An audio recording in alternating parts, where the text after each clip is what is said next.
축덕과 축알못이 함께 즐기는 방송 축덕소떡 253번째 이야기 시작합니다. 안녕하십니까, 주영민입니다. 안녕하세요, 주시은입니다. 안녕하세요, 박진우입니다. 하성룡입니다. 자, 축구 대표팀이 황선홍호가 꾸려졌습니다. 와.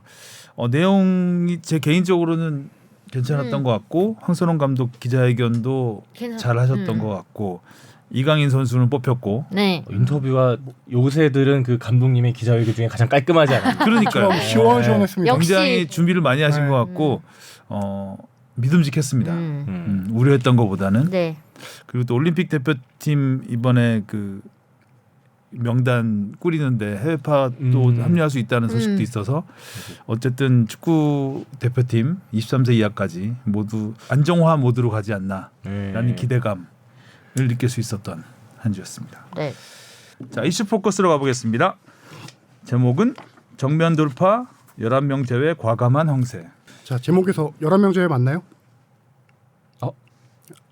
한번 11명 제외라고 기사는 저 봤는데. 네, 근데 대본에 굵은 글씨 한번 해보세요. 12. 하나, 둘, 셋, 넷, 다섯, 여섯, 일곱, 여덟, 아홉, 열, 열한. 11명 맞잖아요? 1, 2, 3, 4, 5, 6, 7, 8, 9, 10, 12 11, 12. 우리 숫자도 못 세요, 우리. 아, 이거 노렸습니다. 일부러 얘기 안 하고 와서 지적하려고. 11명 제외라 했는데 제가 리스트 짠 건 왜 또 12명 제외? 네. 아시안컵 명단 26명에서 12명이 좀 빠졌죠. 이번 명단에서. 네. 심지어 근데 제목에다 오타를 내버리는 심지어 거. 한 번 샜는데도 지금 처음에 발견 못한 거 보셨어요? 11명 숫자를 맞는 못 세네요. 11명 맞는다고 조카보다 맞다고. 못하네. 네. 괜찮아. 아, 이제. 죄송합니다. 네. 앞에 건 좀 문제였는데 뒤에 과감한 항세는 아주 마음에 들었어요. 네. 과감할 정도로 이제 선수단을 대대적으로 바꿨는데 이게 그 대대적으로 바꾸면서 클린스만이 약간 색채 지우기에 나선 게 아닌가. 뭐 색채란 게 있지도 않았지만 무색을 이제 채워넣는 색을 칠하는 거죠. 그리고 한 가지 특징 중에 하나는 K리그에서 제일 잘하는 선수를 뽑았다라는 게 저는 가장 인상적이었어요. 그렇죠. 네. 그 황선홍 감독이 예비 명단을 55명 정도로 추린 다음에 2주 동안에 걸쳐서 K리그와 아시아 챔피언스리그를 현장에서 엄청 많이 관전했습니다. 한 5-6경기 관전했고요. 심지어 저는 또 이거 하나 또 가슴에 와닿았던 게 명단을 발표한 이후에도 녹화 전날에 열렸던 아시아 챔피언스리그 전북대 울산 경기 2차전을 찾아서 선수들의 경기력을 또 점검하더라고요. 역시 K리그 출신이라. 지금 이 3월 두 경기에 대해서 진짜 진심으로 하고 있는 게 느껴지는 황선홍 감독의 어떤 스탠스였고요. 그래서 지금 보면은 아까 12명 제외부터 보면은 여기 부상으로 낙마한 선수들이 있어요. 네. 이 선수들은 김승규, 이기재, 황희찬 선수인데 뭐 이기재 선수야는 약간 물음표가 좀 붙을지 모르겠지만 김승규, 황희찬 선수는 확실하게 조금 붙박이 붙박이 주전인데 낙마했고 제외된 선수를 좀 한번 그 보면은 부상 이외의 이슈로 제외된 선수 보면은 박용우, 정승현, 김주성, 문선민, 이순민, 오영규, 김태환. 약간 좀 아시안컵에서 활약이 미진했던 선수들이 많지 않았나라는 생각이 들고 뭐 기회 많이 못 받은 선수도 있고요.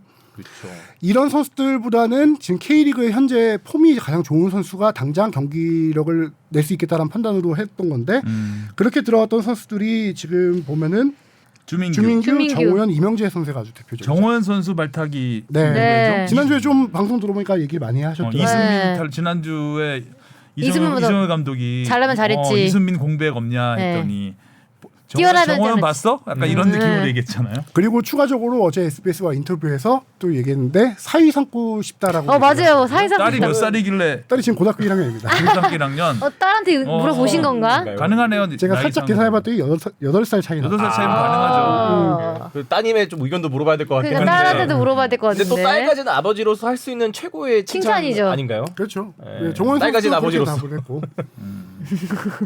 아닌가요? 안 된다.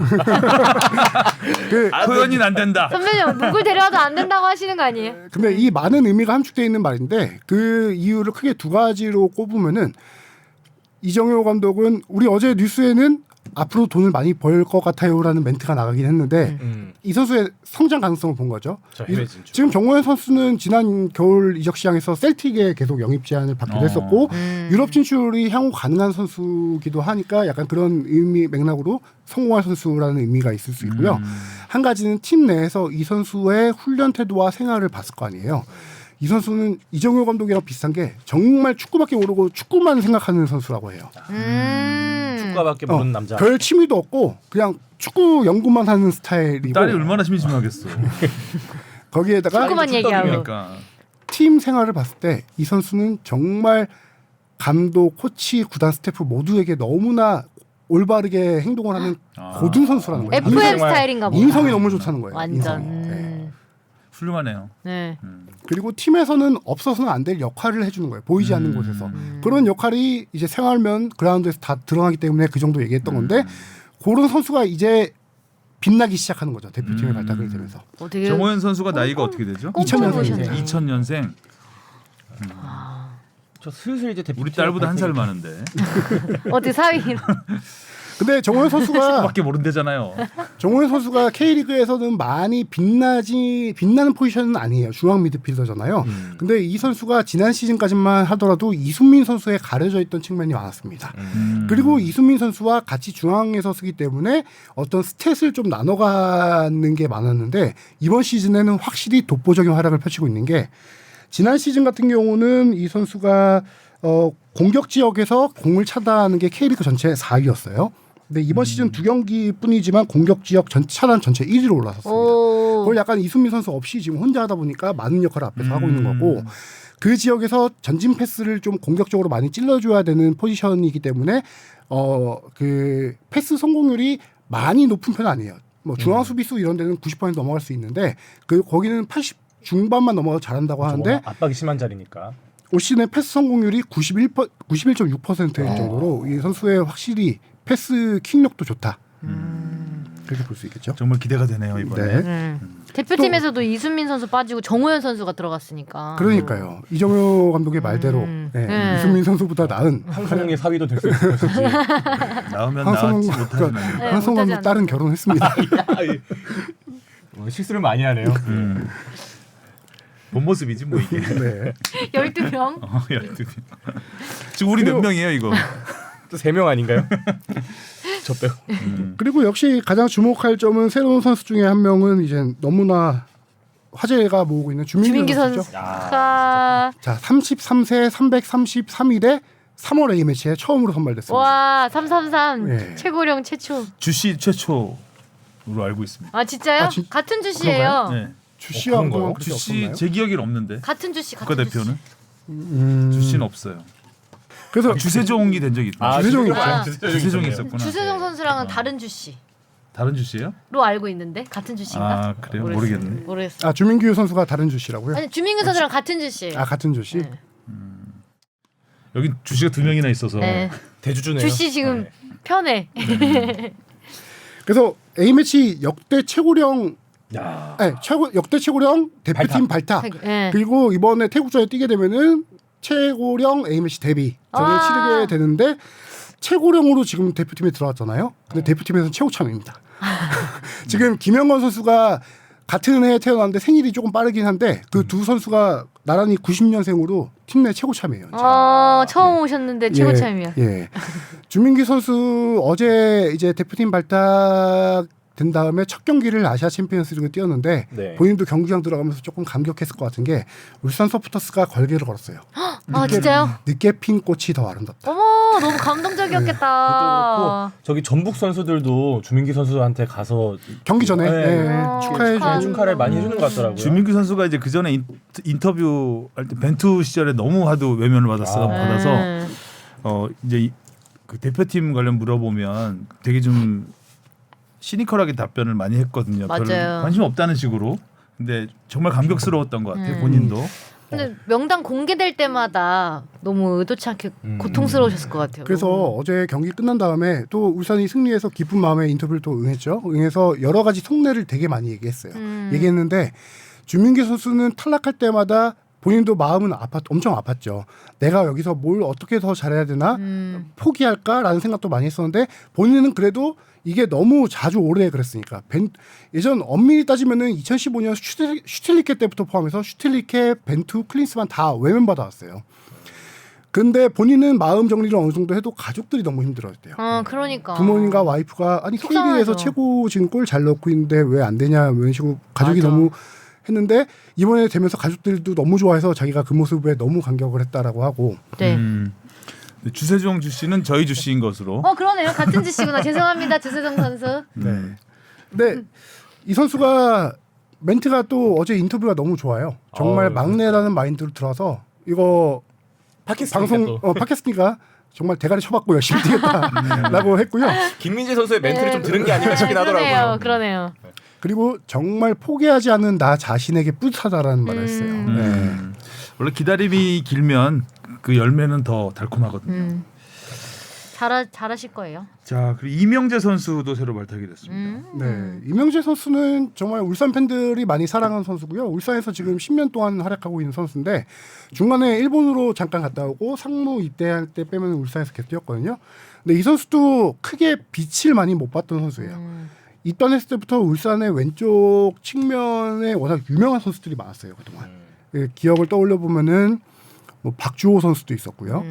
그다음에 이기재 선수도 있었고 홍철 선수도 있었고. 워낙 쟁쟁한 청년 선수들이 많았네. 예, 오른쪽에 김태환 있을 때 서령우 선수가 또 왼쪽에 오고 그러다가 이제 지난 올 시즌은 확실히 주전 붙박이로 좀 뛰고 있는 선수인데 이 선수는 왼발 킥이 정말 좋은 선수입니다. 팀에서도 어제 챔피언스리그에서도 왼발 프리킥을 직접 차기도 했고 왼발 크로스가 정말 기가 막힌 선수라서 예전에는 약간 공격적인 풀백 선수로 그 평가를 받았었는데 지금 한 이제 30살이에요 이 선수도 30살에 처음으로 발탁된 선수인데 그러니까요. 이것도 최고령 4위 뭐 이런 정도로 네, 그 정도 들었던 될 것 같거든요. 거예요. 그래서 최근에는 이제 수비력까지 많이 좀 올라와서 이제 대표팀까지 발탁된 케이스죠. 그래서 확실히 이번 그 태국전 2연전에서 측면 풀백 자리가 좀 궁금해지더라고요. 지난번 클린스만호에서 이어지는 건 이게 김진수 선수랑 서령우 선수가 똑같이 발탁이 됐고 이제 김문환 선수 돌아왔고 오랜만이네요. 이명재 선수가 첫 발탁됐는데 아마 이 두 선수 김문환 선수, 이명재 선수가 경기에 뛸 가능성이 좀 높지 않을까. 워낙 지난 대회에서 아시안컵에서 그 자리에 고민이 너무 많았잖아요. 그렇죠. 전 반대로 생각합니다. 그렇죠? 김문환 선수 오른쪽인데 지금 왼쪽을 김진수 선수와 지금 이명재 선수를 뽑았잖아요. 그리고 네. 김진수 선수는 아시안컵 같은 경우는 부상 이슈에서 뛰었죠. 못 뛴 것도 있었고 지금 경기력은 괜찮아요. 몸 상태 괜찮고 왼쪽은 김진수 선수나 이명재 선수가 차지할 테고 오른쪽은 붙박이 서령우 선수가 있기 서령우가 때문에 있으니까. 김문환 김문환 뛸 선수가 가능성이 지금 자리 높다. 잡기는 좀 힘들지 않을까. 근데 왜냐하면 현지 팀에서는 김문환 선수도 되게 좌우 스위칭을 활발하게 한다 그러더라고요. 그래서 좋은 옵션이죠. 가능성이 네. 좋은 옵션이 옵션이요. 될 수 있는데 좌우 다 되면. 지금 이게 평가전이 아니고 예선이기 때문에 황선홍 감독도 홍이 들어가긴 들어가요. 네네네. 황선홍 감독도 이렇게 선수들을 당연히 뽑았지만 그렇게 실험을 할 정도의 여유는 없는 상황이죠. 실험을 해서도 안 되고요. 지금 단기 그렇죠. 임시 감독이라고요. 자, 그래도 뭐니 해도 최고 네. 이슈는 최고 이슈는 이강인 선수의 발탁이었습니다. 네. 자, 지난주에 이강인 뽑아야 된다고 강력히 주장을 했었잖아요. 네. 그리고 뭐 이정찬 기자는 경기장에서 야유가 들려오지 않을까 우려스럽다라는 얘기를 했었는데 저는 그러진 않을 거라고 봐요. 그러니까 그 정도로 축구 팬들이 수준이 이렇게 그 뭐라 그래야 되나요? 그 마음 씀씀이가 매몰차지 않습니다. 차갑진 않을 거라고 네. 저는 생각을 하고 그리고 이강인 선수가 오면 황선홍 감독도 말을 했지만 진심으로 축구 팬들한테 사과를 하고 싶다고 말을 했다고 하잖아요. 네. 그런 걸 봤을 때 와서 인터뷰를 하지 않을까. 본인에서 자기 정말 잘못했다라고 얘기를 하고 자기가 풀어야죠 결자 해지를. 네. 그 기회를 줘야 되는 거고 축구협회나 황선홍 감독은 줘야 되는 거고 이번에 잘 줬다고 생각을 하고 그리고 그 손흥민 선수도 이제 그런 질문이 또 올 거 아니에요. 그러면 이제 너그럽게 용서를 할 거고 손흥민 선수라면 또 이강인 선수는 또 고개 숙여 사과를 할 거고 그렇게 되면서 마무리되면서 이강인에게는 이제 좋은 그 아픔이 또 성장으로 또 이어질 수 있는 또 발판이 될 수 있겠죠. 저는 황선홍 감독이 명단 발표하면서 기자회견했을 때 밝힌 내용들과 그 프로세스가 너무 마음에 들었어요. 황선홍 감독이 일단은 두 선수를 모두 직접 통화를 했다라고 그렇죠. 해요. 손흥민 선수 먼저 통화했을 때 손흥민 선수의 의견을 물었고 손흥민도 이강인을 보듬어야 된다라는 의견을 피력했고요. 이강인 선수도 직접 사과하고 싶다라는 의사를 피력했고 이거를 물러서지 않고 임시 감독이지만 진짜 임시 감독이면은 다음 감독에게 넘길 수도 있어요. 공을요. 근데 이거는 한국 축구의 대선배로서 한국 축구인으로서 이거 책임감 있는 정신이라고 생각하거든요. 그럼요. 이런 프로세스를 거쳐서 심지어 이강인 선수가 아까 뭐 예를 들어 야유가 나와서 욕을 먹거나 하더라도 이거는 이번에 털고 가야지 다음번까지 미룰 일은 아니다라는 인터뷰를 했잖아요. 저는 이 내용이 너무 마음에 들었고요. 개인적으로 제가 생각하는 낭만은 야유가 나올 수도 있긴 있는데 야유보다는 정말 환호는 아니지만 박수로 그냥 박수 정도로 침묵의 박수 정도로 하면은 이강인 선수도 이거에 대해서 느끼는 게 많을 거고 좀 팬들도 약간 어떤 그 정도로 환대해 주는 게 맞지 않을까라는 생각이 네. 들더라고요. 요즘에 보면 이 관용이 사라지고 있는 시대라고 저는 느끼는데 여러 가지 부분에서 이게 악플들이 많이 달리잖아요. 악플을 보면 참 정말 가슴 아픈 악플들이 많이 있죠. 와, 이 정도까지인가? 네. 하지만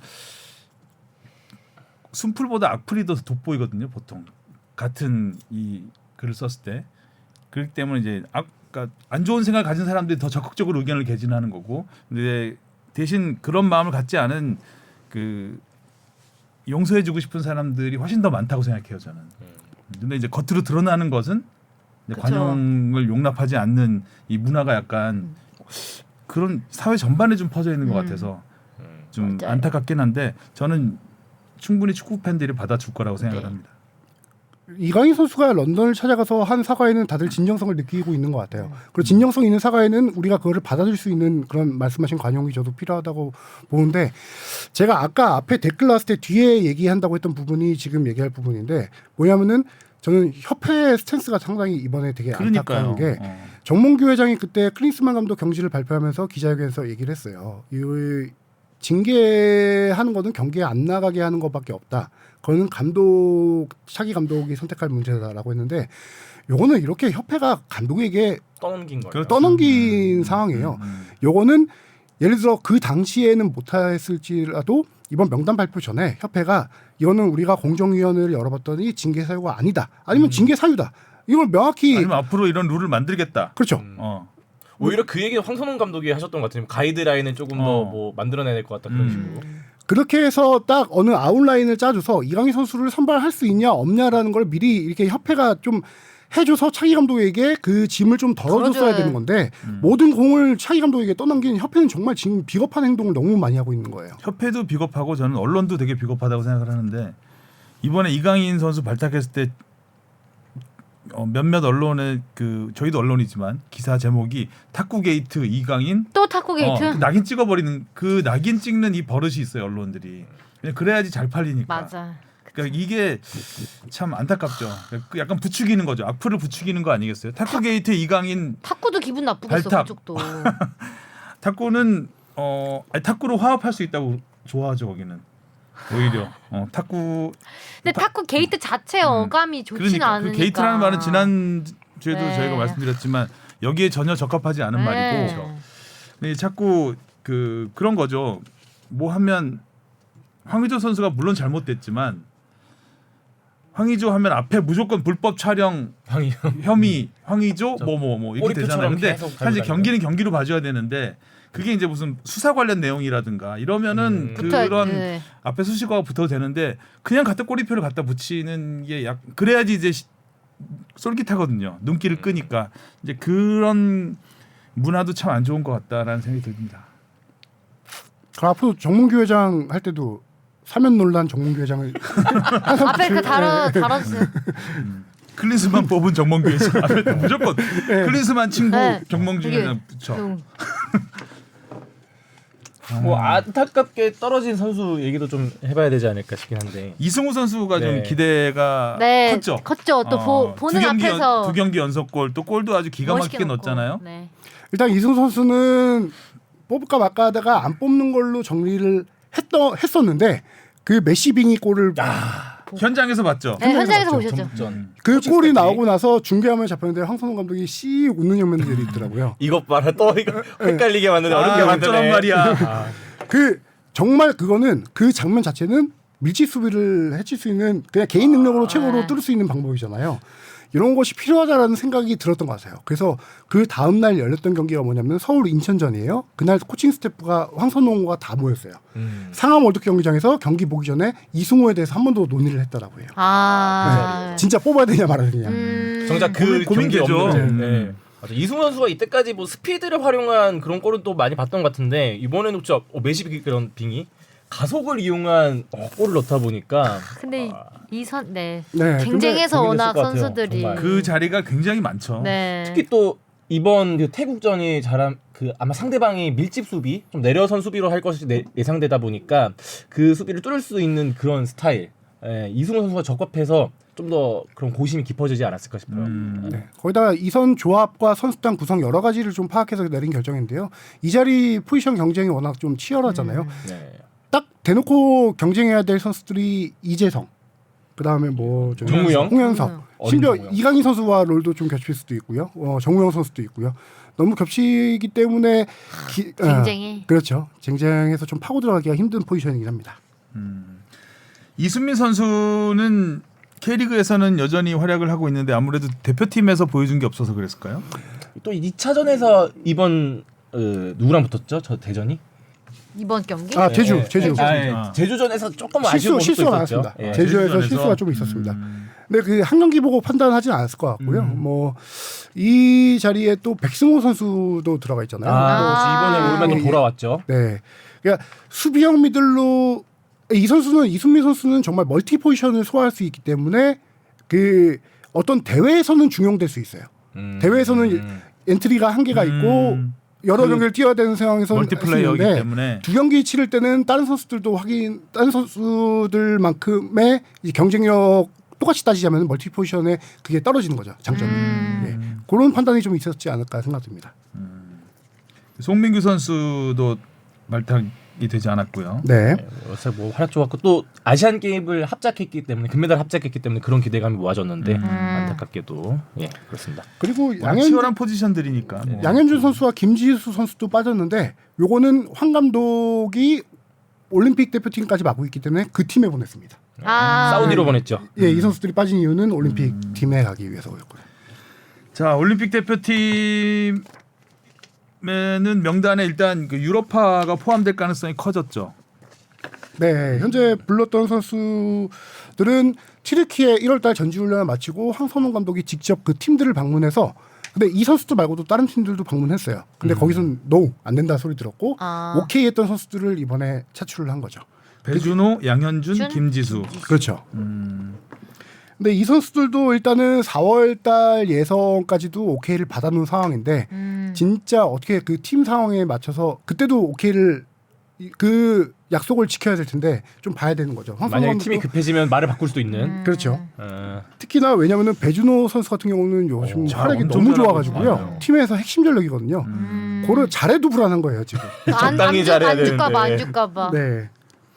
그래서 올림픽 대표팀 같은 경우는 지금 3월 18일부터 26일까지 사우디에서 8개국 초청대회예요. 이게 원래 서아시아 대회인데 서아시아 대회 이제 일부 팀들을 초청해서 8개 팀을 만들고 초청된 팀은 한국, 그다음에 호주, 태국, 이집트 이렇게 서아시아 팀 4개 팀과 8개 팀에서 우리는 1차전에서 첫 경기에서 3월 21일 날 태국하고 붙습니다.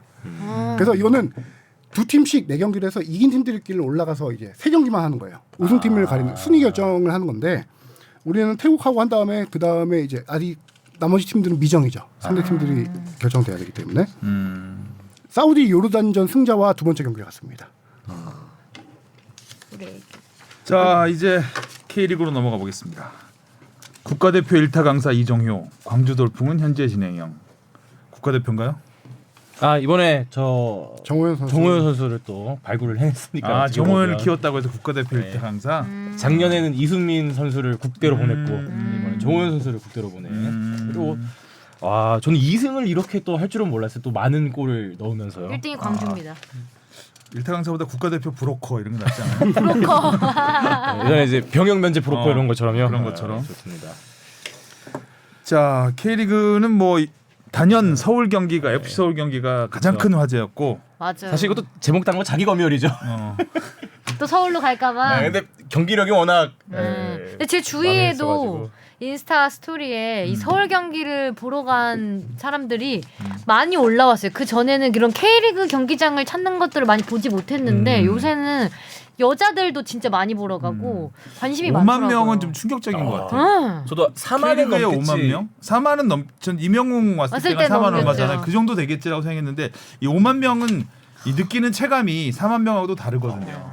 5만 명은 3층이 차야 돼요, 일단. 그러니까. 그리고 또 다른 거기서 게 6만 다 채우겠어. 이명웅 씨가 왔을 때는 축구적인 요소보다는 그 외적인 그렇죠. 요소로 채워진 아. 거라면 이번에는 완전 오롯이 축구로만 이루어진 팬들이 모였기 때문에 그리고 의미가 있지 예매가 한 않았을까? 4만 장 정도 된 거죠. 예매가. 경기 당일날 예매만 4만 잠깐만요. 제가 4만 4천이나 4만 7천인지 헷갈리네요. 들었는데. 어쨌든 4만 대여서 4만 4천 장이었습니다. 예매가. 4만 4천. 4만 4천. 그럼 현장에서 7천 장 넘게 7천 장이 팔린 거죠. 엄청난 거죠, 그거는.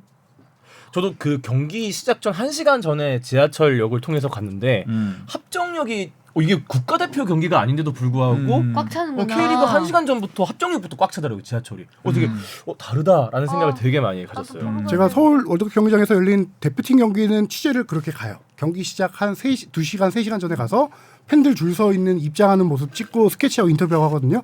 그 모습을 K리그 경기 때 처음으로 해봤는데 이번에는 그때보다 더 빨리 간 게 링가드 존을 오픈한다라고 전날 공지가 됐어요. 서울에서. 이게 뭐냐면은 유니폼 수요가 너무 넘치다 보니까 거기 링가드만. 기존에 있던 그 유니폼 판매하는 팬존이 있는데 거기 안에 거기가 좁아요. 거기서 판매하기가 줄 서기도 그렇고 너무 힘든 거예요. 불편하니까. 그래서 링가드 유니폼만 판매하는 부스를 따로 만든 링가드 존이 있어요. 마킹 빡빡. 네, 링가드 유니폼 팔고 마킹해주고 하는 데인데 거의 공장처럼 해야 되겠다. 거기를 12시에 오픈한다고 해서 제가 4시간 전에 12시에 딱 도착해서 갔거든요. 근데 거기 FC 서울 구단 관계자한테 얘기 들어보니까 아침 9시에 본인이 나왔는데 그때도 이미 줄이 길게 서 있었다. 그 정도예요? 와. 와, 링가드 유니폼 구하기 어렵다. 네. 그래서 링가드 유니폼은 현장에서 한 2,000여 장 정도 준비를 했던 건데 그거는 거의 경기 직전에 거의 다 팔린 상황이고 경기 끝나고 나머지가 다 팔려서 완판이 된 상황인데 1차 판매, 2차 판매, 링가드 유니폼 판매해가지고 지금 준비된 거는 다 팔리고 있는데 지금 어느 정도냐면은 서울이 링가드의 영입이 결정된 게 2월 초였어요. 그 전에 유니폼 발주를 합니다. 1, 2차 판매분을 발주를 했는데 그 발주한 분량이 모자라서 지금 많이 못 판매하고 있는 거예요. 이렇게 인기를 물건이 없는 거야? 물건이 없는 인기를 거예요. 끌지 몰랐어. 완판남 링가드. 그리고 3차 판매가 나오는 게 3월 말 정도에 나온다고 해요. 그 3월 말에는 원래 이것도 제가 예약 배송 걸어놨습니다. 지금. 아 진짜? 한번 입고 와요. 보통 3차 판매는 매 시즌 이렇게 1, 2차를 미리 준비해 놓고 3차를 모자랄 경우 추가로 해서 하는데 이번에는 3차를 좀 더 일찍 들어간 케이스죠. 3차를 아주 한 시즌 보낼 양을 완전 많이. 다른 시즌 같으면 한 시즌 보낼 양을 발주하는데 이번에는 조금 더 한 것 같아요. 근데 이것도 지금 정말 나오면 다 팔릴 수도 있는 상황. 와 장난 아니다. 서울 역사상 지금 유니폼 판매가 거의 최고 수치로 지금 올라가고 있는 근데 상황이고요. 요새는 또 유니폼을 그냥 단순히 축구를 좋아하는 사람만 입는 게 아니고 패션으로도 맞습니다. 소화하는 사람들이 많아서 좀 더 인기가 많은 것 같아요. 또 네. 서울이 유니폼이 이쁜 편이기도 하고. 그러기도 하고 이런 건 조금 소장할 가치가 있다라고 생각하는 사람들도 많은 것 같아요. 많고, 그렇죠. 네. 그럴 수 있지. 거기 제가 팬들 인터뷰를 했는데 커플이었어요. 둘 다 기성용 유니폼을 입고 있는데 서울 유니폼, 링가드 유니폼을 사더라고요. 그래서 왜 사냐 했더니 남자분은 원래 링가드 팬이었고 여자분은 링가드를 전혀 몰랐는데 유명하니까 이건 하나 갖고 있어야 될 것 같아요. 이렇게 얘기를 하시더라고요. 그러니까 요새 그런 문화가 이제 그런 식으로 링가드를 몰랐던 사람들도 그렇죠. 다 알게 되고 다들 이 징스 세레모니를 따라하게 되고 정말 K리그 최초는 알지 몰라도 외신 기자들이 이날 경기에 왔어요. 그러니까요. 그 와. 영국의 데일리 메일과 저기 디 애슬레틱스 기자가 왔는데 대단하다. 조금 디 애슬레틱스 기자는 저희도 인터뷰를 했는데 그날 한 인터뷰만 10번 한 것 같아요. 지쳤겠대요. 인터뷰를 줄 서 있어 뒤에. 네네. 인터뷰 하기만 하다가 그디 기자회견을 해야 돼 애슬레틱스 기자가. 기자가 취재하러 왔는데 어. 기자가 스튜어트 제임스란 기자였는데 뭐 링가드는 얘기뿐만 아니라 여러 가지 얘기했는데 자기는 경기 시작 4시간 5시간 전에 와서 팬들이 줄 서는 거에 대해 되게 충격적이었다. 영국에서는 볼 수 없는 문화라고 해요. 어려울 영국에서는 것 같은데. 경기 직전에 와가지고 그냥 입장하고 하는 건데 여기는 몇 시간 전부터 와서 밖에서부터 응원전을 펼치고 맞아 또 즐기고 정말 즐기고 먹고. 기다리고 하는 모습이 너무 자기는 충격적이었다고 그런 해요. 거죠? 예전에 브라질 한번 취재 갔었는데 거기는 그 상파울루하고 그때 어디 코린티안스 경기였나? 그 상파울루 라이벌 전이었죠. 슈퍼매치 비슷한 그런 빅매치였는데 경기 전에 막 시끄러워가지고 거기는 그냥 육성으로만 하는 게 아니라 막 마이크 들고 차 다니면서 엄청나게 시끄러웠거든요. 그래서 그래도 이런 게 외국은 축구 문화가 이렇구나라고 생각해서 영국도 굉장히 쓸 거라고 생각했는데 영국은 제가 안 가봐서 모르겠는데. 영국 그렇게 오래 전부터 되긴 안 한다고 하더라고요. 근데 저도 그 중계나 이런 거 보면은 영국 팬들이 한 번에 몰려서 경기 시작 전에 쫙 들어가는 그림들은 많이 보여요. 근데 이제 이렇게 그 전에 뭐 그 전에 이렇게 몇 시간 그 경기 시작 뭐 한 30분 1시간 전부터 오기 시작하는 거고. 그다음에 이거 한 가지는 조금 서울의 약간 패기를 칭찬해 주고 싶은 것 중에 하나인데 외신 기자 왔다고 했잖아요. BBC에서도 연락이 왔어요. 와. 그 영국의 BBC가 이거는 취재 신청을 하기 전에 FC 서울에 연락을 해서 링가드 단독 인터뷰를 해달라. 가겠다. 근데 거절을 설마. 거절했어요? 그거를 서울이 거절했습니다. 와. 링가드 단독 인터뷰는 아무도 안 시켜주고 있다. 와서 인터뷰하려면 믹스존에서 해라. 와. 오. 했더니 안 왔습니다. 와. 알았어. 오케이. 안 할게. 와, 영국에서도 진짜 화제인가 보네. 화제네, 링가드가 화제인가 K리그 보네요. 하는 게. 링가드 골 그 넣어줘라 이 잉글랜드 정도면. 국가대표가 왔으니까 국가대표 출신이 왔으니까. 저는 뭐 화제라고 해도 당연히 뭐 더선이나 뭐 이런 뭐 타블릿지 혹은 뭐 인터넷 기사로는 많이 쓰겠지 여기 현장까지 올 거라고는 생각을 못했는데 골 넣어줘라. 아 되게 큰 화제인가 보네요. 자, FC 서울 이야기는 관중밖에 할 게 없죠. 경기 이 얘기할 수 있습니다. 다음 경기 넘어갈까요? 네, 그런데 5만 명을 실망시켰습니다. 아 분노시켰습니다. 그러니까. 경기력으로. 아까 그 황선홍 감독이 수원 FC 경기 보러 가서 이승우 선수 골 보고 중계화면에 잡혔을 때 씩 웃었다고 했잖아요. 그 이번에 FC 서울 이 경기 때도 갔어요. 황선홍 감독이 네. 화면에 잡혔는데 땅을 보고 있더라고요. 표정을 잃으셨죠. 표정을 잃으셨죠. 제 집에 들어가니까 무릎에 멍이 들어 있더라고요. 하늘 쳐가지고. 아, 자학을 하셨구만 자학을. 근데 아니 뭐 경기력이 왜 그래요, 근데? 와, 저는 김기동 감독님 와서 가장 기대했던 건 그러니까 비긴 게 정말 다행일 정도잖아요. 그래. 그렇죠.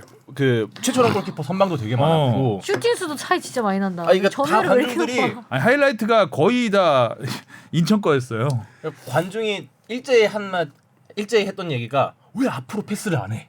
뭐 이렇게 찬스가 있으면 뒤로 불리고 왜 그럴까요? 네. 제가 이거를 경기장에 일찍 간 김에 김기동 감독하고 좀 따로 일찍 만나서 좀 얘기를 나눈 부분이 있어요. 그 공식 인터뷰나 이럴 때 할 때는 잘 안 하는 얘기인데 FC 서울 일단 두 가지 얘기를 했어요. 또 어떻게 팬들한테 핑계로 드릴 수 있는 부분인데 한 가지는 선수들이 손발을 맞춰볼 시간이 너무 부족했다는 거예요. 주축 선수들이 1차 전지훈련은 아예 건너뛰었고 2차 전지훈련도 중간에 들어와서 실질적으로 주전조가 경기 연습 경기 한 거는 한두 경기밖에 안 된다. 그리고 지금 부상 선수들도 있고요. 지금 윌리안이 1, 2라운드 다 못 나왔죠. 부상으로요. 네. 아예 명단에도 없었던 것 같고. 예, 윌리안은 이제 곧 조만간 복귀할 건데 그리고 기성용 선수도 재계약이 늦어지면서 늦게 합류했고 그다음에 1월 티르키에 황선호 전지훈련 갔던 이태석 선수라든가 뭐 몇몇 선수들도 있고요. 대표팀에 갔던 김주성 선수도 있고 주축 선수들의 절반 이상이 팀에 엄청 늦게 합류해서 김희동 감독도 자기 색깔을 입히기에 선수들에게 훈련을 하기에 너무 시간이 부족했다라고 해요. 그럼에도 김기동 감독은 이 두 번째 얘기인데 훈련 때는 선수들이 너무 잘한대요. 본인이 생각하기에 훈련 때 정말 잘 맞고 잘 한대요. 근데 이게 지금 경기장 들어가면 선수들이 약간 서두른대요, 너무. 약간 많이 조급한 급한가 마음, 보구나. 조급한 마음인 거예요. 김기동 감독도 그래서 조금 시간이 좀 더 필요하다라고 이 얘기를 많이 하더라고요. 선수들 간의 호흡뿐만 아니라 이 선수들이 훈련에서 보여준 모습을 경기장에서 그대로 하려면 이거는 훈련 시간이 쌓일 수밖에 없는 거거든요. 네. 그 몸에 익어야 되는 게 나오는 거잖아요. 그 부분을 좀 얘기해서 제가 그 지지난주에도 시간이 좀 필요할 것 같다라고 얘기한 게 예상보다 좀 더 필요할 것 같다. 아, 예상보다. 네. 하진 전 김기동 감독님. 이거는 김기동 감독이 직접 멘트니까 조금 더 필요할 것 같고요. 그 후방으로 패스하는 건 저도 정말 경기 보면 너무 답답했어요. 공을 잡으면 앞으로 나가질 않아. 아 경기 끝나고 사람들이 야유를 하더라고요. 5만 명이었는데. 우하면서 네. 우리가 이런 경기 보러 왔나. 그러니까요. 근데 그거는 서울이 광주전 때도 약간 비슷했 그 모습을 맞아요. 보였잖아요. 서울이 이게 선수들 간에 아직 조직력이 맞지 않다 보니까 패스 줄 공간이 없어서 어쩔 수 없는 선택이기도 하고 한 가지 측면은 김기동 감독이 경기 후 기자회견에서 얘기했어요. 인천은 선수비 후역습을 하는 팀이니까 이거는 무조건 우리가 후방으로 돌리면서 인천을 무조건 앞으로 끌어당기는 전략이었다. 일부는 전략이었다라고 얘기를 하더라고요. 그럼에도 그렇게 끌어들이면은 전진 패스가 나가야 되는데 전진 패스 나가는 게 전혀 없고 오히려 위기를 그 일본 미드필더가 이날 저기 선발 출전했죠. 시게이로 타쿠야 선수가 임대 영입한 선수인데 이 선수가 전반에 한 20분 내에 결정적인 실수 2개라면서 역습 상황 맞고 실점 위기를 맞았어요. 그리고 전반 30분 만에 링가드가 들어갔는데 링가드도 원래 경기 전에 후반에 교체 투입할 거고 한 2-30분 정도 뛸 체력밖에 안 된다고 하는데 경기가 너무 안 풀리니까 이거는 정말 김기동 감독이 모험을 택한 거예요. 그 패스는 정말 좋았는데 들어가자마자 슈트 4분 만에 패스. 나온 패스는 강상구 선수한테 갔던. 그렇죠. 그거는 수비 다리 사이로 딱 찔러준 패스는 인간으로 번뜩였죠. 좀 기다려야 되겠다. 그리고 되게 생각보다 좀 이제 외국에서 또 좋은 리그에서 뛰다 왔으니까 좀 의스될 거라 생각했는데 되게 또 열심히 뛰어주더라고요. 수비도 네. 적극적으로 가담하고. 개막전에서 그 경고받은 거 보면 알죠. 그렇죠. 굉장히 열심히 뛰고 있죠. 의욕 넘쳐요 지금. 그리고 약간 자존심도 있을 거 아니에요. 슬렁슬렁 뛰면 안 되죠. 일단은 어느 정도 해놓고 슬렁슬렁 뛰어야지. 그렇죠. 좀 밀어넣고. 프리미어 리거는 이 정도라는 거를 보여주고 싶을 텐데 홈런 타자가 돼가고 있죠. 네, 그렇죠. 그 홈런볼은 뭐 핑계겠지만 그 자세히 보면은 직전에 그라운드에 튀입니다. 살짝 좀 아쉽죠. 예. 아이 잼버리. 그래서 2홈런을 기록했고요.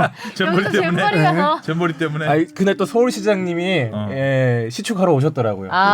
그때도 야유가 나왔습니다. 관중 많은 데는 다 가요 정치인들은. 예. 그리고 링가드가 빨간 유니폼 입어도 확실하게 되더라고요. 링가드가 확실하게 아직 하프타임 뛸 정도밖에 체력이 안 된다는 게 후반 막판에 코너킥 상황에서 역습 상황이 나왔어요. 링가드 1대1 찬스 거의. 그때 주력은 괜찮은데 그걸 마지막까지 끌고 갈 체력이 안 되더라고요. 마지막에 평소 같으면은 제껴서 수비를 제끼고 들어갔겠죠. 근데 거기 딱 뺏기더라고요. 그거 보면서 김기동 감독도 아직 진짜 몸이 체력적으로 100%가 아니다라고 얘기를 했고. 링가드 하면 스피드 아닌가요? 그렇죠. 스피드에다가 뭐 개인기도 당연히 있는 선수고요. 링가드. 네. 링가드 효과가 일단 관중으로는 나타나고 있는데 경기력으로 아직 시간이 보여주지 못하고 있습니다. 자, 포항의 박태하 감독이 데뷔 첫 승을 거뒀습니다. 예. 좀 걸렸죠? 시원시원하게 포항 팬들 아주 신났겠어요. 전반에는 안 좋았습니다 경기를. 근데 골만 후반에 봤습니다. 후반에는 정말 3골을 몰아치면서 3대1 역전승을 거뒀는데요. 포항 같은 경우는 조르지 선수의 영입이 기가 막히다. 조르지. 네, 조르지 선수 같은 경우가 지난 시즌 2부 리그 청주에서 13골을 넣은 선수인데 박태하 감독이 영입한 선수거든요. 이 선수가 윙어로도 뛰고 최전방으로 뛰는데 이날 3골에 모두 관여했는데 조르지 선수는 울산과의 개막전에서도 골 넣었었어요. 그게 파울로 비디오 판독으로 취소됐었는데 그때부터 조르지 선수 괜찮다라는 평가가 많았거든요. 근데 이날 경기에서 연계 플레이 뭐 그다음에 슈팅력, 헤더 뭐 모든 보여줄 수 있는 걸 다 보여줬어요. 이날 조르지가 예전에 포항이 1588로 잘 나가던 시절에 일류친코 모습 비슷하게 좀 잘할 수 있지 않을까라는 기대감이 들더라고요. 연계 좋고 버텨주는 힘 좋고. 네네네. 조르지. 대구는 2연패를 당했고요. 네. 자, 울산이 잘하고 있습니다. 골도 많이 탔어. 이동경 선수가 아주 이날 거의 원맨쇼였죠. 그렇죠. 울산 같은 경우는 이날 로테이션을 돌렸죠. 이날 서령우, 주민규 선수를 아예 명단 제외했고요. 엄원상 선수도 명단 제외를 했고 ACL을 위해서. 근데 울산 같은 경우는 이 경기가 안 풀릴 수도 있는 경기인데 이동현 선수가 전반 30분 내에 3골을 다 만들었어요. 이골 1골로. 진짜 너무 이거는 정말 운이 좋은 경기다. 경기력 되는 날. 되는 날이었다. 네.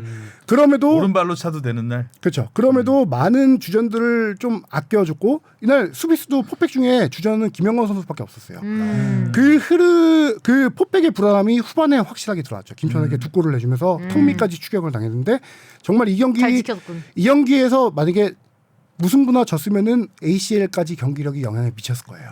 근데 이날 경기에 이렇게 그 이동현 선수의 활약으로 이겨주면서 ACL에서 어제 승리하는 그런 것까지 이어진 것 같고요. 확실히 울산이 강팀이 되어가고 있다는 게 이 어쨌든 이겨요. 1라운드도 사실 그 행운의 골로 이겼던 거였잖아요. 근데 이번 경기도 사실 후반 흐름만 봤으면 무승부 비겼어도 이상하지 않았을 경기였는데 어쨌든 이겼다. 울산 강팀이 되었어. 이동경 선수가 그 오른발로 넣은 골이 1년에 한 번씩 나오는 건데 그게 오늘 그러니까 되는 날. 그게 왼발 슈팅 막히고 튀어나온 걸 오른발로 넣은 거죠. 왼발이 수비수에게 막힌 거를 세컨 볼을 따내면서 바로 찬 거죠. 첫 번째 골 세레머니도 인상 깊더라고요. 아기 세레머니. 임신 세레머니였죠. 네. 그렇죠. 예. 출생률이 떨어지는 시대 멋진 세레머니였습니다. 네. 자, 그리고 제주의 김학범 감독 홈에서 첫 승을 신고했습니다. 김학범 감독이 홈에서 지지 원정팀의 않겠다는. 무덤을 홈승을 만들겠다. 높이겠다. 원정팀의 무덤을 만들겠다. 와 역시. 벌써 작년 성적의 무덤 제조기. 4분의 1, 25%를 쫓아왔어요. 네. 작년 제주가 이제 정규 라운드 기준 4승이요? 4승밖에 거두지 못했는데 안방에서 네. 아니요, 진짜. 5등. 오승현 4승이었나? 저는 4승. 하여튼 네. 또 사승이가- 스포츠는 거 아니지? 저는 4승으로 봤어가지고. 예. 4승이가 5승에 불과한데 개막전부터 승리했잖아요. 제주가 홈 개막전 승리가 7년 만입니다. 와. 7년 만에. 근데 저는 이걸 한 가지 얘기하고 싶은 게 김학범 감독이 구단에 들어가서 제일 먼저 살펴본 게 선수들의 체중이었어요. 그렇죠. 인바디부터 하셨구나. 동계훈련 때 체중과의 싸움, 전쟁을 선포하셨거든요. 그게 홈 개막전에서 드러난 게 뭐냐면요. 결과론적인 얘기 모르겠지만 페널티킥으로 두 골 넣은 유리 조나탄 선수가 6kg를 뺐습니다. 와, 6kg요? 예. 그리고 60m 질주를 골 넣었던 진성욱 선수가 4kg를 뺐습니다. 아. 와, 제주에 맛있는 게 좀 많았나? 요 근래. 유리 조나탄은 맨날 잰 건데. 브라질에서부터 탱크를 불렸던 지난 시즌에도 아, 그렇죠. 피지컬로는 거기 단단한 걸로는 최고였는데 강철 유리였어요. 김학범 감독을 만나서 6kg를 강화 유리. 뺐는데 그 제주 선수들이 하는 얘기가 있어요. 식단 관리가 운동보다 더 힘들다. 네. 배고파도 참는다. 식단을 하면서 축구를 한다는 건 굉장히 어려운데. 어렵죠. 그래서 김학범 감독이 팀에 왔을 때 그 과체중인 선수가 17명이었어요. 그래서 진단을 내리고 이거 체중과의 전쟁을 선포한 거거든요. 근데 체중을 빼야 되는 이유가 되게 명확해요. 김학범 감독 박사학위 있으시고 이런 부분에 되게 명확하세요. 또 스포츠 과학으로. 체중도 일반 그냥 표준 체중 하는 게 아니라 이 근육 무게, 뼈 두께 이런 거 다 이렇게 한번 감안해서 적정 체중을 한 다음에 뭐 그거를 뼈두께도요? 뼈 두께까지 파악을 한다고 하더라고요. 그래서 과체중이면은 70분 이후에 힘을 쓸 수가 없다라는 게 김학범 감독의 생각이에요. 체력이 떨어지는 속도가 빨라지는 거예요. 과체중이면은. 과체중이면 나도 뼈두께 재보고 싶다. 네. 너 두께는 어떻게 되잖아요. 그러게. 살을 발라낼 수도 없고. 그래서 그렇게 했고 동계훈련 때 정말 많은 선수들이 살을 뺐고요. 그 효과가 70분 이후에도 많이 뛰는 효과가 당연히 될 거고 와. 경기 그래서 제가 이 스탯을 좀 하나 해온 게 대단하시다. 그 효과가 어느 정도냐면은 지난 시즌에 K리그 전 경기에서 제주가 팀이 한 경기에서 뛰는 스탯이 115kg예요. 115kg인데 그리고 지난 시즌 첫 두 경기 이번 시즌 두 경기 치렀으니까 첫 두 경기랑 비교했을 때 113kg를 뛰었어요. 이번 시즌 올해 두 경기 123kg를 뛰었어요. 와, 10kg 10kg씩 더 뛰네. 지난 시즌 첫 두 경기보다 10kg를 선수 전체 팀이니까. 전체 팀이니까. 선수별로 한 1kg씩 더 1kg 씩 뛰는 더 거죠. 뛰었다는 거죠. 거예요. 몸이 이제 그 힘이 어디서 나타나면은 중원 싸움에서 완벽하게 대전을 압도했어요. 아 많이 뛴다. 많이 뛰는 가벼워야 많이 많이 뛰긴 뛸 수 하죠. 있죠. 전방 압박도 확실히 해서 그런지 그 아까 말했던 이수민 선수의 실수도 그런 장면에서 그렇죠. 다 전방 유발이 압박으로 되더라고요. 이승민 선수의 실수 유발했고 와. 저희 이탈로와 최용준 중앙 미드필더가 대전의 중앙 미드필더를 완전히 압도하면서 대전이 중앙에서 풀어가는 플레이가 전혀 안 됐고 그러다 보니까 대전은 후방에서 길게 해주는 패스 가는데 그 정확도가 떨어지니까 이번 경기는 완벽하게 제주가 중원에서 승리를 하면서 따낸 경기다. 역시 근데 김학범 감독님이 야. 살 빼라고 하면 진짜 빼야 될 것 같아요. 무서워서 빼야 될 것 김학범 같아. 감독님이 또 한 수를 보여줬네요. 아. 이민성 감독님한테 그 아시안 게임 때 야. 금메달을 또 만들었던 보통 이제 사제 관계였으니까요. 그렇게 축구 선수한테 살 빼라고 하는 거는 좀 굉장히 드문 경우긴 해요. 왜냐하면 살이 빠지는 종목이거든요. 축구 자체가. 네. 한국에 하면 3kg 빠지죠. 맞아요. 축구 선수가 살찐 선수는 별로 없어요. 그러니까 꼭 맞아요. 골키퍼나 최전방 아주 그 슈팅력 좋은 골잡이가 아닌 이상 다 말랐죠. 네, 그 상체는 다 말라고 있고 과체중이 없을 것 같은데 이제 그걸 굉장히 이제 그 아주 깐깐하게 봤겠죠. 네. 체중을 깐깐하게 봤죠. 깐깐하게 그러니까 본인 기준에서의 과체중이었겠죠. 네. 거기서 살을 빼라고 한다는 건 신선한. 일반인 기준 과체중은 있을 수가 없겠죠. 거의. 그렇죠. 울산의 아팀마담 선수 빼고는 그런 류의 골잡이나 네. 골키퍼 이훈재 선수 같은 이훈재. 경우 그런 경우는 빼면은 선방 주머니였죠 당시. 아자르가 김학범 감독님 일찍 만났어야 되는데. 예. 근데 유리 조나탄 선수는 정말 김학범 감독이 무서워서 뺐다라고 했어요. 그러니까 그런 브라질에서 점처럼 볼 수 없는 스타일의 지도자라고 아하. 하면서 무서워서 뺐대요. 아 너무 웃겨.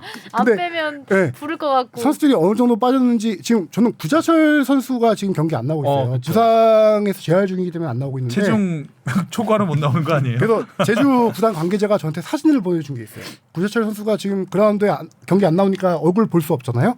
이 사진을 지금 공유 못하는데 이게 지난 시즌입니다. 네.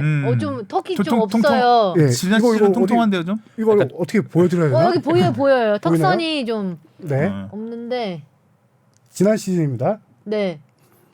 네, 최근에 찍은 사진. 오. 설마 턱선이 완전- 살아나고 있는데요? 네. 또 살 빼고 계시는구나. 요거 살 빼고 계세요. 네네. 잘 안 보일 거예요. 나중에 뭐 삽입해달라고. 네. 예. 살 빼고 계세요. 살 네. 빼고 계세요. 턱살 보일 정도로 정말 모든 선수들이 살을 엄청 감량을 많이 했다라고 하더라고요. 체중 감량 효과 기대되는데요. 기대되네요. 불안한 건 제가 항상 칭찬하는 팀들은 다음을 줄 그렇죠. 못하는데 제주의 인바디 축구. 인바디 축구. 인바디 축구. 인바디 정말 싫어요. 자 그리고 광주가 광주. 또 네. 놀라운 경기력을 야. 이어갔습니다. 야, 내 골. 와. 첫 골을 1분 만에 먹고 후반에 4골을 몰아치는 화끈한 공격력을 선보였죠. 근데 이 경기는 정말 광주의 가브리엘이라는 브라질 가브리엘. 외국인 선수가 정말 물건이다. 지금 두 경기에서 3골 넣어서 득점 선두로 나선 선수인데요. 이 선수를 영입했을 때만 하더라도 축구계가 깜짝 놀랐어요. 정말 무명 선수였어요. 어떻게 이런 애를 뽑냐? 심지어 2001년생이에요. 거의 저기 누구냐 급이었죠. 네네네. 네. 심지어 에이전트가 얘를 왜 뽑아라고 할 정도로 했는데 이정효 감독이 얘를 키워보고 싶다라고 해서 뽑은 선수예요. 와. 포르투갈 3부 리그에서 뛰고 골도 많이 그렇게 많이 넣은 선수가 브라질 아니에요. 출신이죠. 브라질입니다. 브라질 국가대표 만들까요? 아, 국가대표. 진짜 국가대표 뭘 브로커. 하니까. 근데 이 선수는 브라질리안답지 않게 기술적인 선수가 아니에요. 드리블러가 아니고 힘과 스피드를 이용한 선수 스타일이거든요. 근데 이정효 키도 감독 그렇게 안 큰데 182cm 헤딩력도 대단한데. 탄력이 좋더라고요. 그리고 왼발잡인데 외국 선수답지 않게 오른발도 잘 쓰는 선수예요. 양발잡이 드문데. 양발 그리고 연봉도 심지어 K리그 평균보다 낮을 정도로 되게 저가에 데려온 선수예요. 오, 훌륭입이네요. 그러니까 외국인 선수 평균 아니면 전체 평균. 국내 선수 평균보다 낮아요. 그래요? 오, 저비용 고효율인데. 근데 이 선수를 보고 이정효 감독이 어린 선수들에다가 스피드가 좋다 한번 키워보고 싶다라고 데려왔잖아요. 네. 이 선수가 동계훈련 때는 그렇게 잘하진 못했대요. 근데 이정효 감독의 지도를 받으면서 진짜 부쩍 성장한 거예요. 지금. 어리니까 또 쭉쭉쭉. 네. 있긴 있나 보다. 근데 그 외국인 선수들이 이정효 감독도 여러 가지 생각을 했을 거예요. 머리 큰 선수들 데려와서 자기 훈련 스타일을 주입시키기 힘들었을 거예요. 힘들지. 근데 이렇게 약간 이 선수가 성장에 대한 갈망이 되게 한마디로 헝그리 정신이 좀 있다라고 해요. 그러니까 다 빨아들이고 스펀지처럼 빨아들이고 있다고요 훈련을. 그러면서 정말 동계훈련 때 많이 발전해서 지금 K리그 개막전부터 선발로 나왔던 선수거든요. 지금 2경기 연속 지금 3골 넣었고 이 선수가 올 시즌 뭐 광주 축구 돌풍을 이끌 핵심 멤버라고 저는 생각합니다. 감독님이 정말 선수 보는 눈이 좋으신. 심지어 이 선수가 나는 이정효 감독을 이 나이 때 만난 걸 되게 운 좋게 생각한다라고 할 정도로. 오. 지금 이정효 감독은 뭘 해도 미담이잖아요, 다. 네. 그래서 이 선수가 별명이 브라질 시절부터 호랑이였대요. 가브리엘 선수 별명이. 그래서 세레머니를 호랑이 세레머니 했어요. 울산. 울산인데 울산인데. 되게 좋아하는. 그 홈팬들 앞에서 호랑이 세레머니인데 자기를 호랑이로 불러달라고 하더라고요. 그 광주잖아요, 타이거즈잖아요. 광주 사시면서 울산으로 가겠습니다. 이런 느낌인가요? 야구 마스코트 세리머니를 하고 있군요. 광주는 거기다가 195cm의 장신 공격수 빅토리라는 선수가 아직 선도 안 보였습니다. 이 선수가 이제 조만간 빅토리예요 또 이름이. 예, 이름이 또 빅토리야. 빅토리아 또 톨이네, 승리. 진짜 톨. 톨이요 톨? 빅토리. 빅토리. 아니 영어 그 실제 이름은 빅토르였던 것 같아요. T.O.R. 빅토르. 근데 T.O.R. 지금 등록명을 빅톨로 했어요. 이게 아마 키 컸기 때문에 키가 그렇게 하지 않았나 커서 싶은데. 톨. 전 승리할 때 빅토리인 줄 알았어요. 저도요. 승리할 때 빅토리인 줄 하성룡 알았어요. 기자의 발음이 참 여러 가지 해석을 났네요. 빅톨. 빅톨 네. 됐습니까? 네. 이 좋습니다. 선수가 브라질 출신인데 가세하면은 공격력이 더 좋아지지 좋아지- 않을까라는 생각도 들더라고요. 지금도 이렇게 많이 넣는데. 점점 기대가 되고 있습니다. 그리고 저 요거 좀 여쭤보고 싶었는데 이번에 그 강원이 그 선제골 넣었던 양민혁 선수. 네네네. 지난 시간에 들어보니까 이정찬 그 선배 얘기로는 하성룡 기자가 뽑은 그 가장 이번 시즌 기대할 만한 선수다. 우리가 하성룡 최연소 출전에 골도 2006년생. 지금 17살. 최연소 골로 넣었죠. 고3입니다. 와, 골 기가 막혀 넣었잖아요. 그거를 뺏어가지고 몰고 들어가서 몰고 오른발 들어가서 감아치 중거리 슛. 어떻게 이게 17살이 할 수 있는 플레이인가 싶을 정도로 그러니까요. 너무 침착하게 잘 넣었죠. 이 선수가 개막전에서 왼쪽 사이드 치고 들어가는 모습 보면서 누구야라고 해서 참았더니 17살이에요. 그래서 두 번 넣은 거예요. 처음 본 선수 때 너무 잘해. 근데 나이도 어려.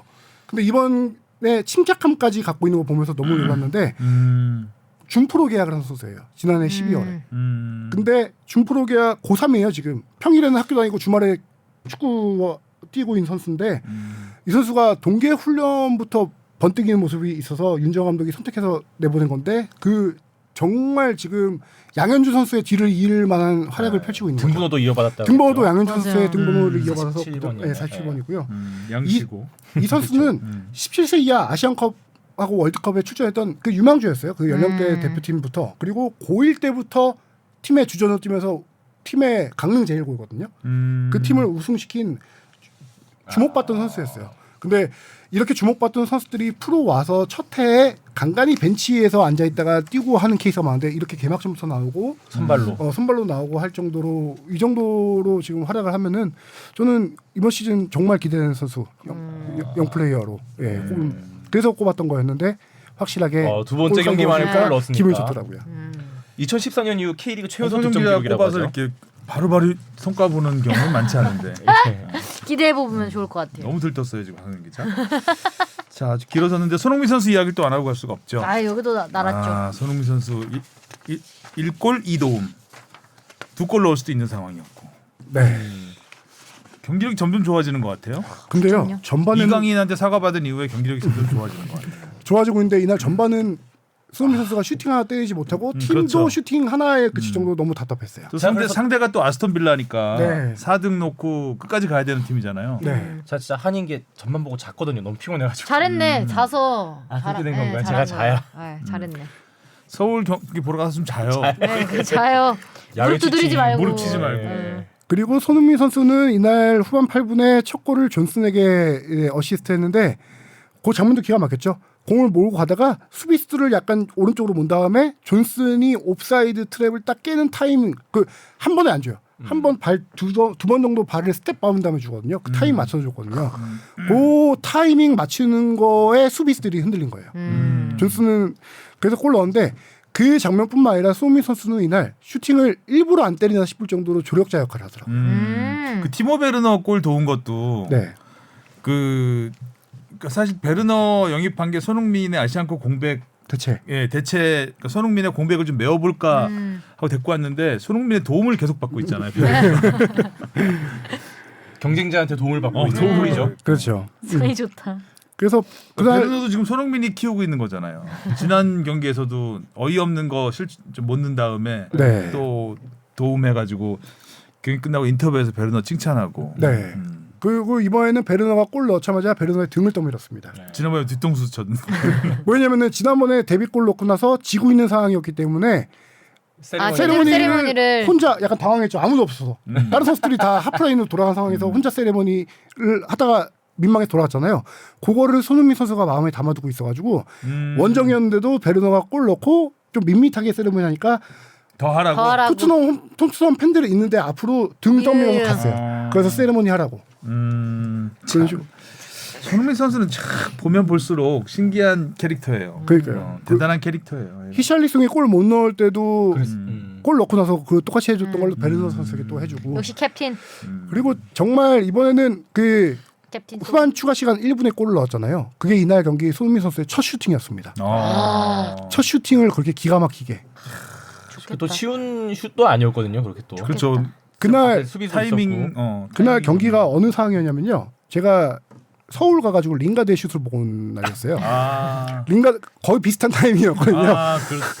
링가드는 거기서 약간 홈런 슛을 때렸는데 슬로우 모션 보니까 손흥민도 약간 공이 앞에 살짝 튀었는데 그거를 손흥민은 그걸 제대로 클래스가 임팩트해서 다르다. 그리고 손흥민 선수가 영입해라. 예. 또 화제가 됐던 장면이 있죠. 경기 끝나고 쓰레기를 줍고 쓰레기 쓰레기 줬다고.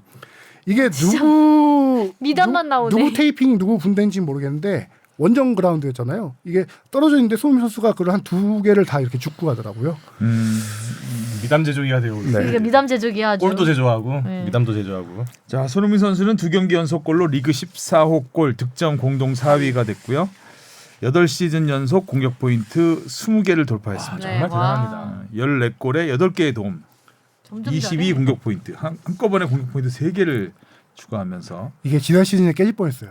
지난 시즌에 마지막 최종전에서 1도움하면서 20개를 간신히 채웠거든요. 지난 시즌에 좀 골이 부족했죠만. 그렇죠. 도움하면서 했는데 이번 시즌에는 지금 스탯이 22개잖아요. 지금 근데 손흥민 선수가 앞서 4시즌 연속 30개 이상도 한 적이 있었어요. 이번 시즌 충분히 30개 돌파는 가능할 페이스입니다. 이렇게 손흥민 선수는 토트넘 역대 득점 5위로 올라섰죠. 5위. 공동 5위가 됐습니다. 네. 역사에 세븐에 남을 활약을 펼치고 있고 토트넘 소속으로 프리미어리그 60도움 이상 기록한 선수는 손흥민을 포함해서 단 3명뿐이다. 이야. 라는 스탯도 있습니다. 그 득점은 뭐 해리케인 선수가 280골 너무 많이 넣어서 넘기 어려울 것 이건 안 같은데. 되는데 200골 정도는 충분히 가능할 것 같고. 와 200골. 근데 도움 1위는 또 노려볼 만할 것 같아요. 지금 1위가 67개고 손흥민이 60개니까 이거는 뭐 1등 하겠는데요? 네, 거의 손에 잡히네. 크리스티안 에릭센이 62개로 2위네요. 이건 최다 도움 될 것 같네요. 소니.